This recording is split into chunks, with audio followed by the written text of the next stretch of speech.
Assalamualaikum warahmatullahi wabarakatuh. Selamat sore, bertemu dengan saya kembali Agung Nasrullah. Saya Melina Wijaya. Saya Ahmad Faisal Hadi. Saya Raka Kumarajati. Saya Syafa Nabila. Dan saya Nugu Gading Sasongko. Kami semua berada di SMA Negeri 4 Surakarta untuk mewawancarai salah satu guru di SMA Negeri 4 Surakarta. Mungkin dari Ibu. Baik, teman-teman yang akan menjadi guru profesional di kemudian hari, perkenalkan saya Sri Nurani, mengajar sejarah di SMA Negeri 4 Surakarta. Mudah-mudahan obrolan kita nanti bisa memberikan satu inspirasi, satu motivasi, satu langkah lebih menuju ke depan bersama kita semuanya. Terima kasih Bu Nurani.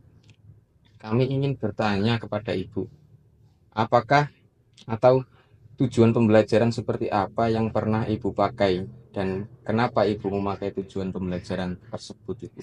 Oke, baik, terima kasih. Saya ambil satu contoh ya. Jadi mungkin yang barusan ini kita laksanakan karena ada juga mungkin berada bersama SMA 4 juga untuk beberapa saat. Kita ambil saja di kelas 12. Di kelas 12 kebetulan di fase F seperti kita tahu, salah satu tujuan pembelajarannya adalah melalui model pembelajaran project based learning dengan menggunakan PPT kolaborasi, siswa bisa menganalisis kehidupan masa demokrasi liberal hingga masa demokrasi terpimpin. Baik, berdasarkan tujuan pembelajaran tersebut, mengapa Bu Nurani mengambil unjuk kerja atau KKO tersebut dan seperti apa kriteria penilaiannya? Baik, kalau KKO atau kriteria unjuk kerja itu tentunya dikaitkan dengan tujuan pembelajaran ya. Jadi sementara tujuan pembelajaran jelas sekali menjadi roh di dalam aktivitas pembelajaran kita gitu. Sementara tujuan juga tidak lepas dari capaian pembelajaran dan juga alur tujuan pembelajaran. Jadi semuanya sudah kami hubungkan, ada ketersambungan antara semuanya. Kemudian kenapa kita harus menggunakan kata menganalisis, kata kerja operasionalnya? Karena untuk ukuran fase F itu kata kerja operasional yang disarankan memang harus pada tahap menganalisis dan mengevaluasi. Seperti itu kira-kira. Oh, iya Bu. Dari TP dan KKO yang tadi Bu Nurani paparkan, bagaimana caranya Bu Nurani mengemas daripada pembelajaran tersebut nantinya agar berpusat terhadap peserta didik? Berpusat pada peserta didik. Memang ini memiliki satu tujuan agar pembelajaran kita laksanakan itu menjadi lebih bermakna ya. Sehingga peserta didik nantinya akan mendapatkan satu nilai-nilai yang tidak bisa terlepaskan di dalam proses kehidupannya gitu. Untuk mengemas bagaimana kita bisa berpihak, tentunya yang paling awal kita harus mengetahui dahulu bagaimana kebutuhan mereka begitu. Tentunya kebutuhan mereka itu kita peroleh dengan melakukan analisis terlebih dahulu ya. Pertama tentunya bagaimana kepentingan mereka itu kita mencoba melakukan observasi gitu. Nah, observasi ini dilakukan baik melalui assessment maupun melalui observasi secara langsung.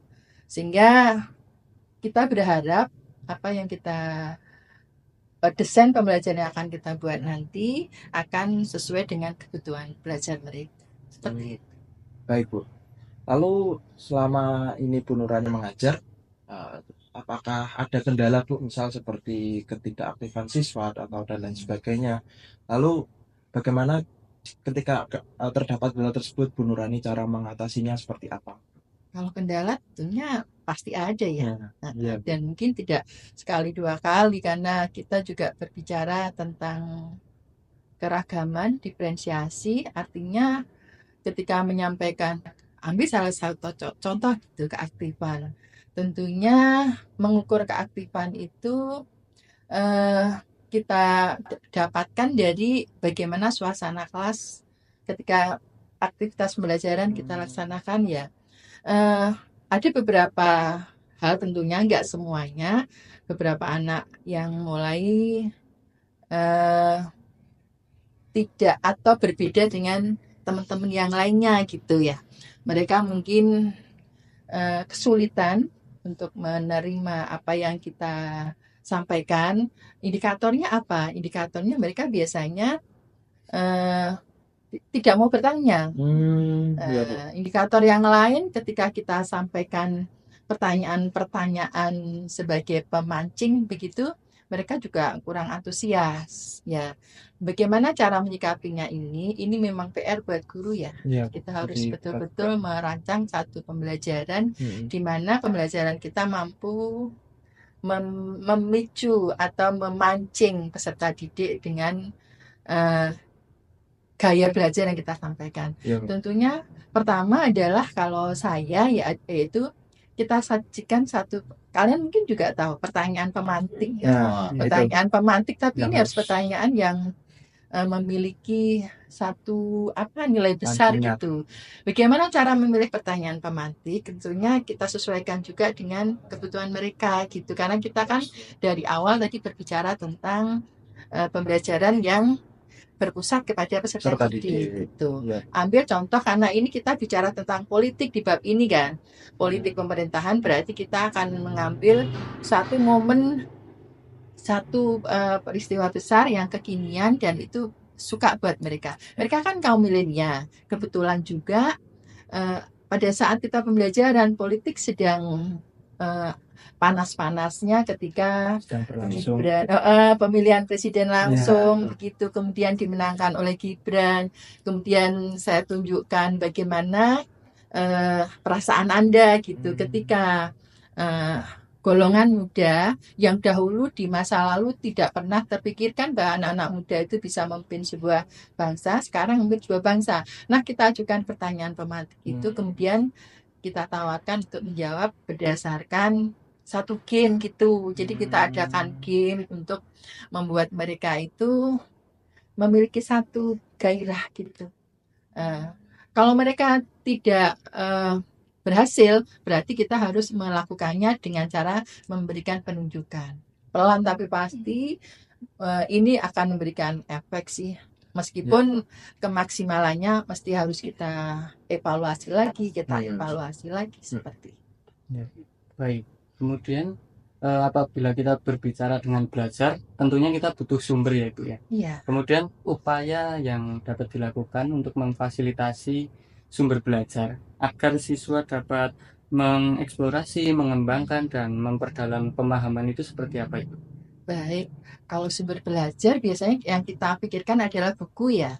Sementara yang kita tahu, Anda tahu juga sebetulnya sumber belajar itu bisa kita dapatkan dari banyak sumber gitu. Artinya tidak harus pada buku, apalagi buku teks. Anak-anak tentunya di sini memang punya sumber belajar dari buku teks, yaitu buku pegangan yang disediakan oleh Kemendikbudristek gitu. Tapi saya yakin guru harus pintar-pintarnya, karena menurut saya sumber belajar yang ditawarkan guru itu akan lebih mengena dibanding hanya sekedar buku teks gitu. Misalkan kita melihat suasana yang artinya kehidupan secara nyata, artinya yang ada di sekitar mereka gitu. Kalau kita bicara politik, misalkan kita akan bicara tentang nggak jauh-jauh lah, misalkan bagaimana peran OSIS di sekolah kalian gitu. Itu juga menjadi sumber sumber belajar yang bisa kita gunakan. Bagaimana situasi ketika mereka mengadakan rapat dan sebagainya, karena kan kita bicara politik gitu. Kemudian yang lain, kita sajikan juga sumber yang menarik adalah tokoh-tokoh yang inspiratif gitu. Kita bisa sajikan melalui. Tentunya guru harus persiapkan ini betul. Yang jelas pembelajaran itu yang terpenting adalah persiapan. Tanpa persiapan, guru sehebat apapun tidak akan bisa menghadirkan pembelajaran yang bermakna gitu. Jadi sumber belajar bisa banyak, bahkan juga dari teman mereka atau mereka sendiri yang bercerita begitu. Kemudian tokoh-tokoh inspiratif yang mungkin bisa kita sajikan. Kemudian eh, pengamatan langsung gitu, pengamatan langsung dari kita beberapa saat bisa menyajikan foto-foto yang terkait dengan situasi yang nyata di dekat-dekat kita, Oh, termasuk diantaranya buku-buku, baik yang itu sifatnya buku teks secara eh, offline maupun buku-buku teks seperti e-book dan lain sebagainya. Seperti itu kira-kira. iya, Bu. Oh, baik. Jadi kalau untuk dari sumber belajar sendiri kan jadi beragam ya, ada yang offline maupun online yang Ibu tawarkan di pembelajaran. Lalu dalam proses pembelajaran itu bagaimana Ibu bisa mengembangkan atau menggali ide-ide kreatif kepada peserta didik?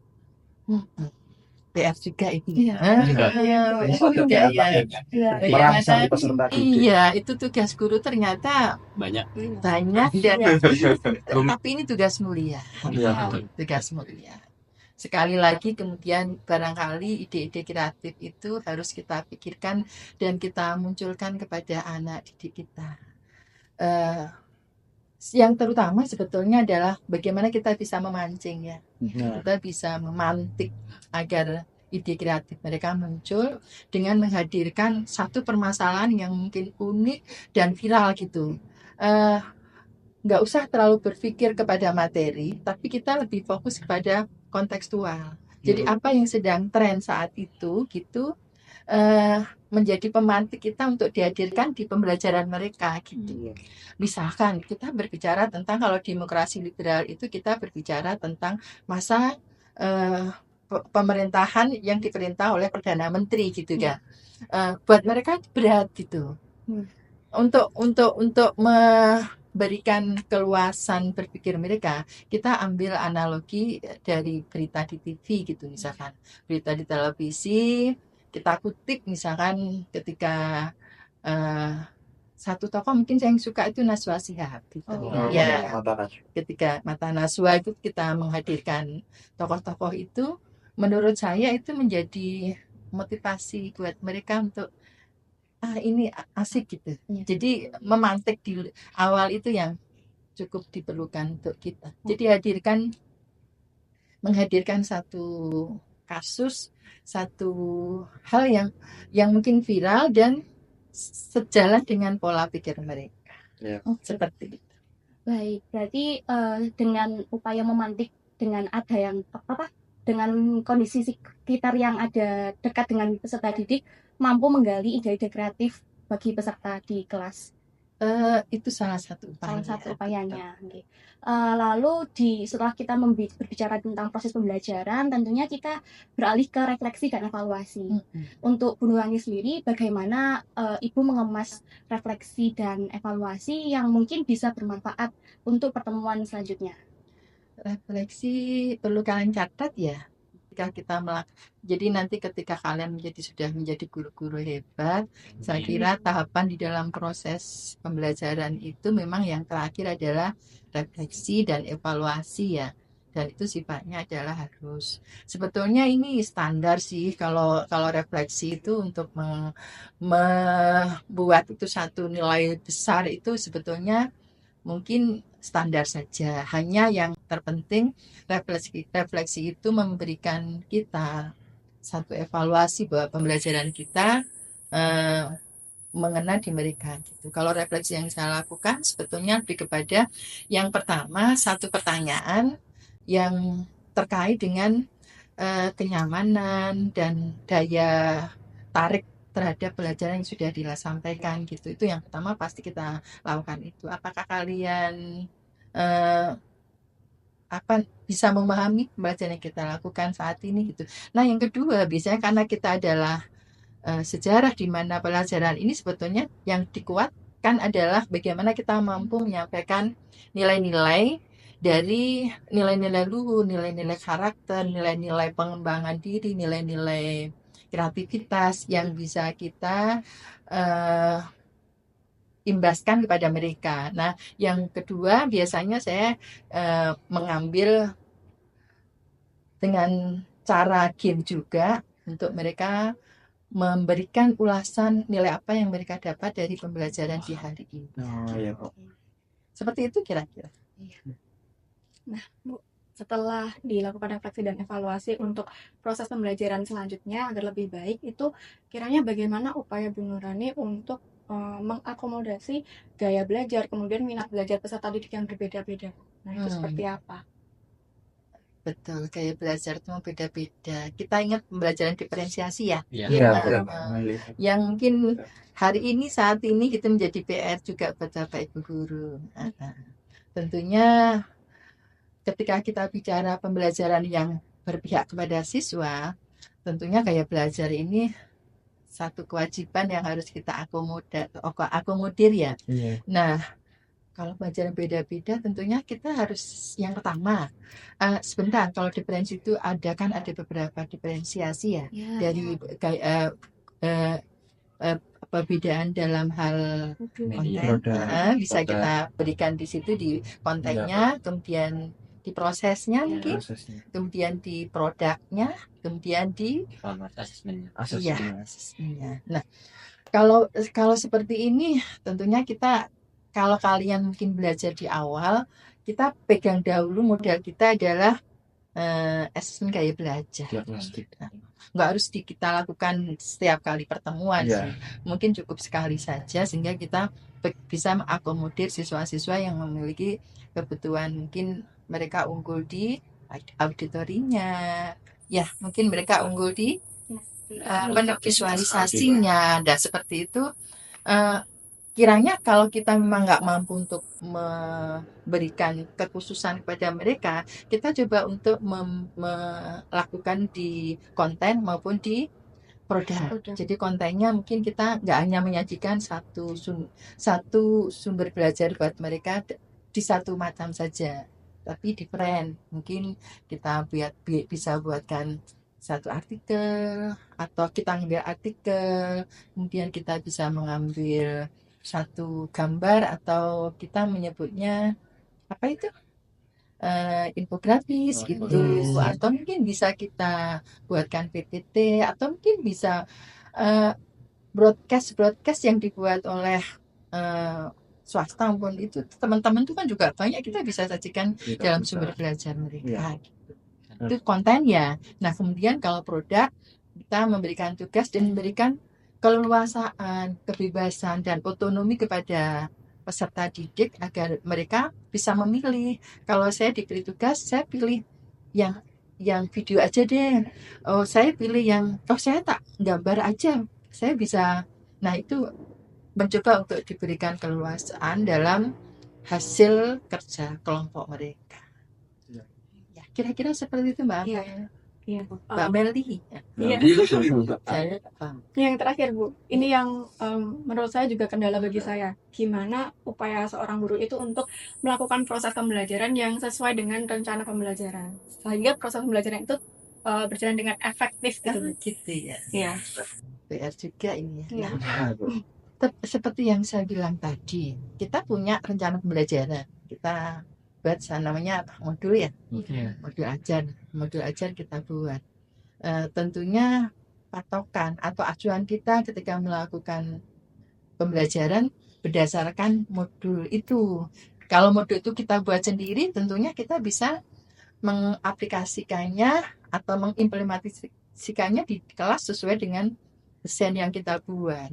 Tapi jangan lupa, yang paling awal itu adalah kita harus merencanakan apa yang harus, ketika saya masuk, persiapan apa yang harus saya lakukan ya. Saya harus menyiapkan materi ini. Oh, nanti saya akan melakukan kegiatan awal ini. Saya nanti akan, meskipun di modul aja, tapi kita harus merencanakan itu dengan baik dahulu. Mungkinkah saya harus membawa ini, itu harus disiapkan di awal gitu. Tuh yang pertama gitu. Terus kemudian yang kedua, begitu kita masuk, ya kita lakukan sesuai dengan step-step yang ada. Tetap itu harus mulai dari kegiatan pendahuluan, kegiatan inti dan kegiatan itu gitu. Terus kemudian yang berikutnya adalah biar efektif itu ingat alokasi waktu. Nah, Kita nggak baik, boleh Bu. terlepas dari, sehingga rancangan itu modul itu bukan sesuatu yang terlepas dari kita, tetapi itu menjadi acuan kita. Kita memiliki rancangan waktu sekian, itu harus kita kelola juga dengan baik gitu. Kemudian yang berikutnya, ketika proses pembelajaran kita harus memberikan metode dan model pembelajaran yang tepat untuk siswa. Kemudian kita juga harus mampu memvariasikan gitu. Ketika ini di pelaksanaan pembelajaran ya, di kegiatan inti, kita harus mampu memberikan variasi. Nggak harus, kita memang kadang-kadang penjelasan atau penyampaian itu kan memang dibutuhkan. Ya, kita nggak bisa menutup kemungkinan. Nah, itu harus dibutuhkan juga, tapi kita kemas juga supaya aktivitas anak juga diberdayakan gitu. Kemudian yang berikutnya, kalau saat ini gunakan gitu media teknologi gitu. Itu nggak boleh lepas dari kita. Media teknologi itu dibutuhkan agar pembelajaran itu lebih efektif, tepat waktu, dan anak-anak juga akan pas dengan mereka. Dan mungkin yang terakhir, kalau menurut kalian apa? Kalau yang terakhir menurut kalian, kegiatan akhir jangan lupa untuk melakukan refleksi dan evaluasi yang tepat untuk mereka. Dengan begitu mudah-mudahan sih pembelajaran yang kita lakukan efektif dan sesuai dengan rencana yang kita buat di dalam belajar. Seperti itu kira-kira. Oke, mungkin terima kasih atas waktunya Bu Nurani telah memberi kami berbagai ilmu, masukan, dan semoga nanti bisa kita praktekkan dengan baik di lapangan yang sesungguhnya. Terima kasih Ibu. Mohon maaf kami dari SMA 4 mengganggu waktu Ibu. Semoga dengan Ibu meluangkan waktu, nanti Ibu akan mendapatkan pahala dari Allah Subhanahu wa Ta'ala, dan semoga juga kami doakan ibu-ibu sehat dan tetap bisa menyalurkan nilai-nilai positif kepada kita semua. Cukup dari kami, kurang lebihnya mohon maaf. Saya akhiri. Wassalamualaikum warahmatullahi wabarakatuh. Waalaikumsalam Warahmatullahi wabarakatuh.